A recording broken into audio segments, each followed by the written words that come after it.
Hello, everyone, and thank you for joining us for our second episode. Yes, Our exciting. second podcast episode here with Oz Capital. My name is Denis Rudenko, and I'm the head of capital raising national sales here at Oz. I'm here today again with Oleg Shiller, our co-founder and CEO. So welcome. We've got a bit of a change in location today. We decided to go with something a little bit more casual and fun.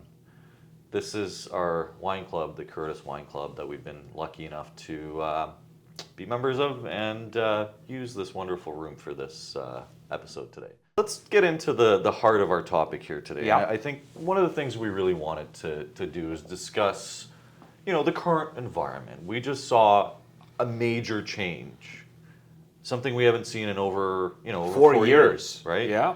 An interest rate cut of 25 basis points.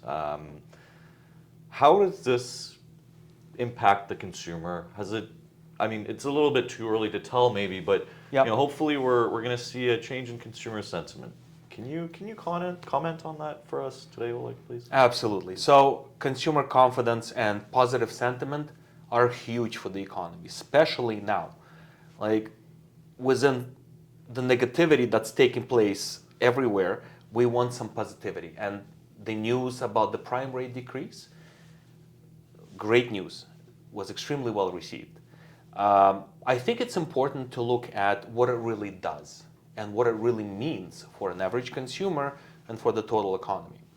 To put kind of things in perspective, if you have a $500,000 variable mortgage, a 25 basis point decrease in the rate means $75 a month in your budget. Not huge, but it's something. This is just a small part. The bigger part is we are probably at the end of high interest rate environment. And going forward, in my opinion, things are going to get better because rates are going to start gradually, little by little, go down, and it's going to make life easier for the average consumer. So it's the confidence and the sentiment that's more important than the actual small $75 a month payment change.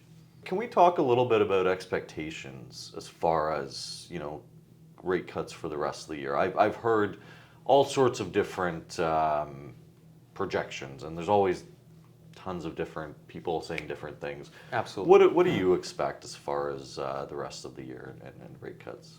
So, I'm very conservative by definition, and just like yourself, I've seen many different podcasts, many different opinions about what will really take place.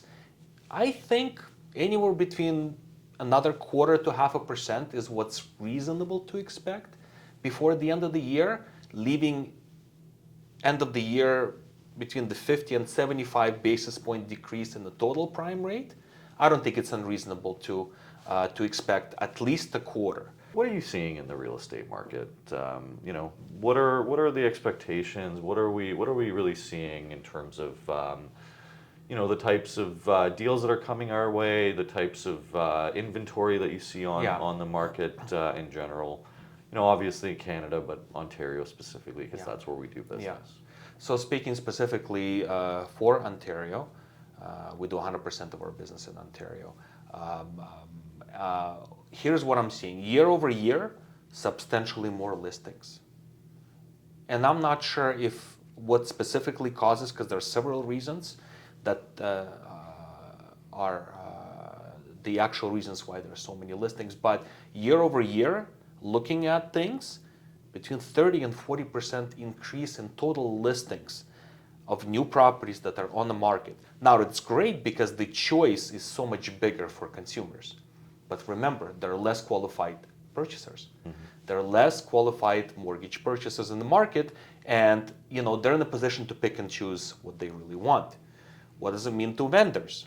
Well, if it's a demand and supply and there's a small point in the middle called equilibrium, which actually determines the actual purchase price, the actual price of real estate, there is more pressure on the vendors to lower their price if they're really motivated to sell.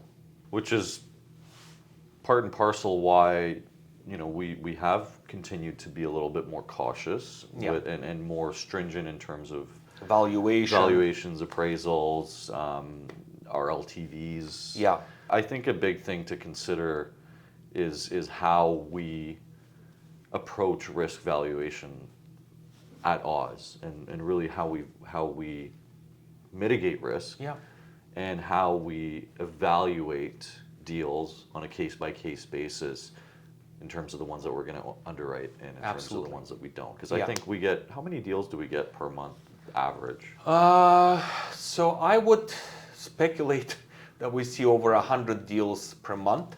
Some come with appraisals, some come without, and when they come without appraisals, it's very difficult because there are so many surprises that are coming. When valuation, you think it's this, but it actually comes in less.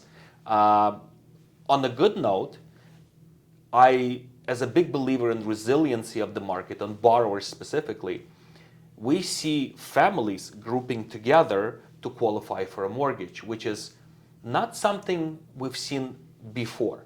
So instead of one family qualifying under the new requirements, the debt to income ratios, to qualify for a bank mortgage, two families are grouping together. In certain cases, three families are grouping together to have enough income to qualify and also enough down payment to come up with, right?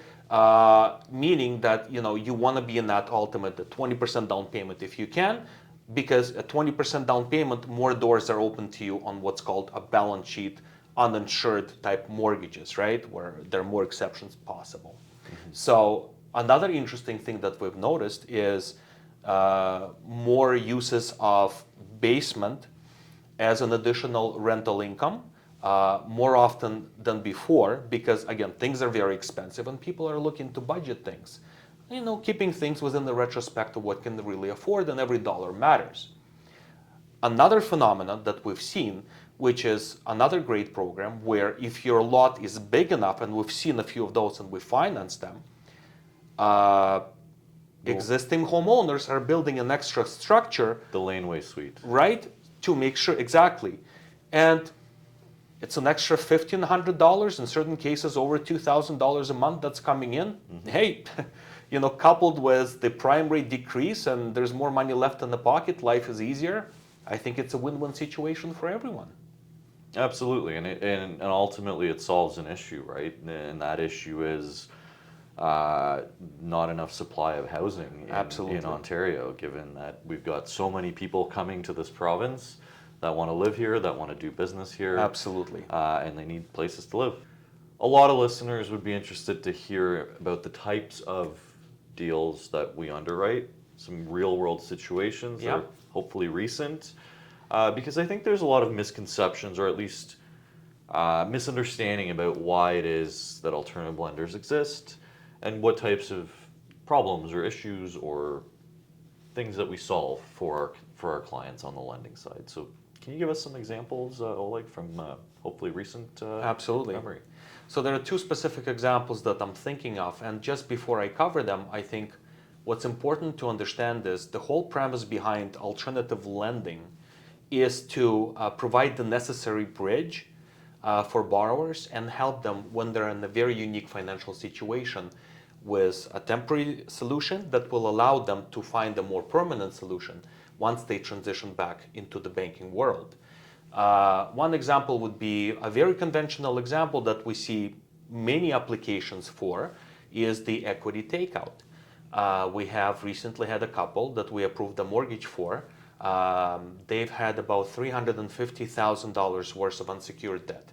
And this is a combination of credit cards and loans. They were all up to date with payments, all on time, but because they were above the 75% of approved threshold on cards, this is when your score really starts to go down, your personal credit score. So as a result of which, their credit scores were slightly above 550 level. All up to date, all in good standing, it's just unfortunately at 100% over leverage. This is the credit utilization ratio. This is the credit utilization that we're talking about, yeah. And unfortunately, that part of Equifax formula puts a very high emphasis on the score when it gets generated. So how do you transition clients like these back into the banking world? Well, a solution is simple. You provide them bridge financing. You provide them a second mortgage. give them enough funds to pay out all the credit cards to zero, give it 30 to 60 days, the score goes up, and then a bank can look at you as a client who's got, chances are, over 700 beacon score credit, and now you become a bank client. So by taking this necessary step back, you are now ready to take 3 steps forward, because now you're ready to go to the bank and get a normal bank type mortgage. And it's a huge deal because number one, we're alleviating the debt concern, we're improving cash flow, and number two, we're allowing, as I mentioned, for the borrowers to go back into the banking world. So that's one success story. The other one would probably be a bit more typical for a real estate environment, something that I advise vendors and purchasers to never do. You should never buy a house if you have not sold your existing house. And we see so many of these situations. And we understand that real estate is an emotional move, but still, it needs to be calculated.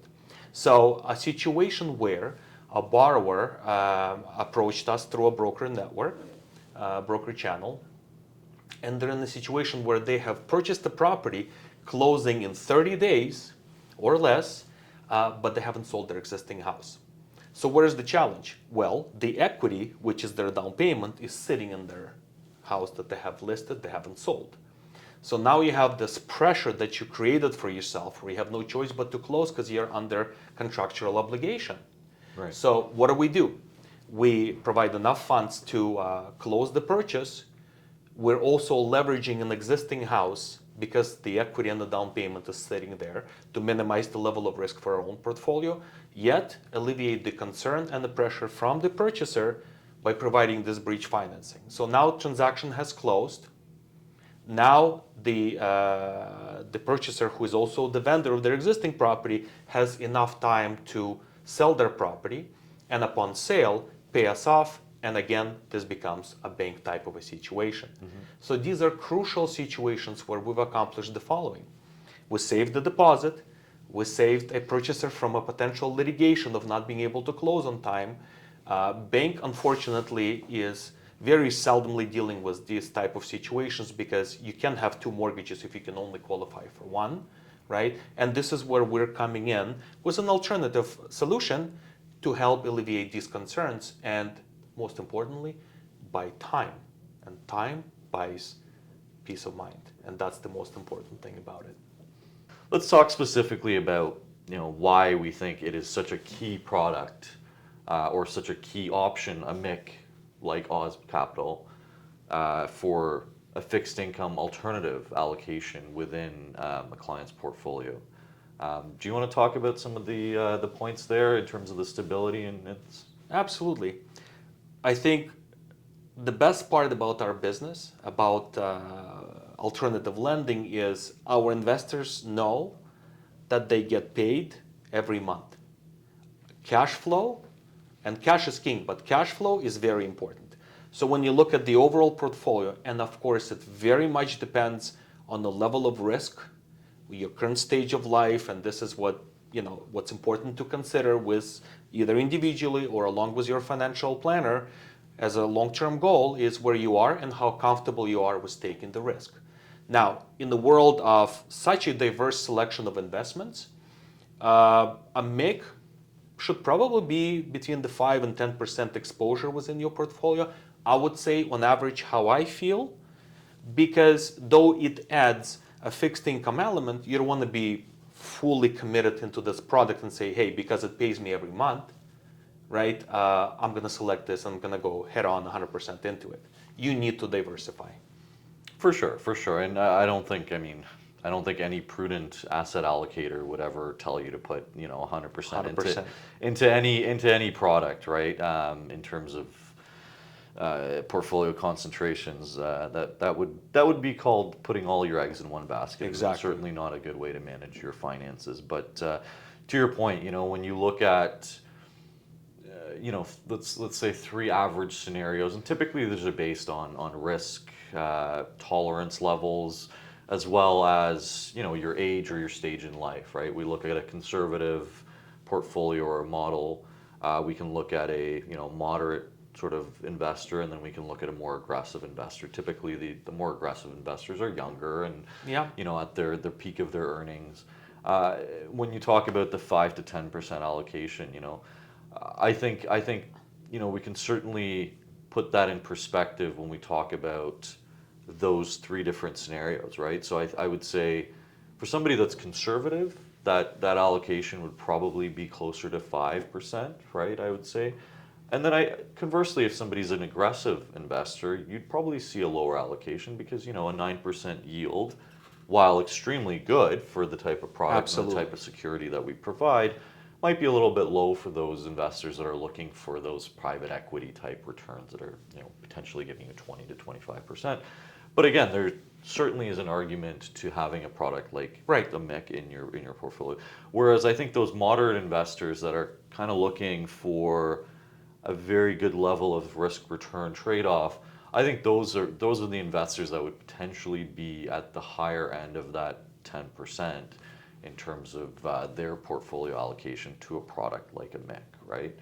And without sort of getting too far into it, some of the benefits, right? You got diversification. Absolutely. You've got an asset class that's fairly uncorrelated to traditional assets. Yeah. And then you've got something that really provides you, stability in terms of your portfolio. Consistent cash flow that's Absolutely. going in. And consistent cash flow. I mean, that's huge, right? Who doesn't want to see money either in their account or in their bank account every month, just a consistent amount, which is an excellent selling point for sure.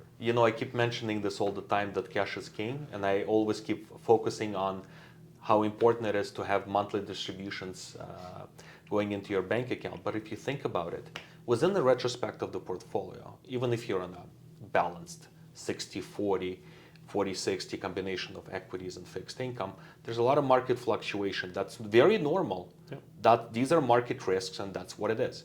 But if a certain portion of your portfolio has a fixed income distribution in the form of mortgage investment entities, specifically in the mortgage investment corporation, what it does, those monthly distributions are going in, and hence by going in every monthly, it balances the entire retrospect of the portfolio, and in a sense it reduces the risk because you get those monthly distributions going into your bank account every month. Absolutely, and it makes asset allocation easier because Yeah.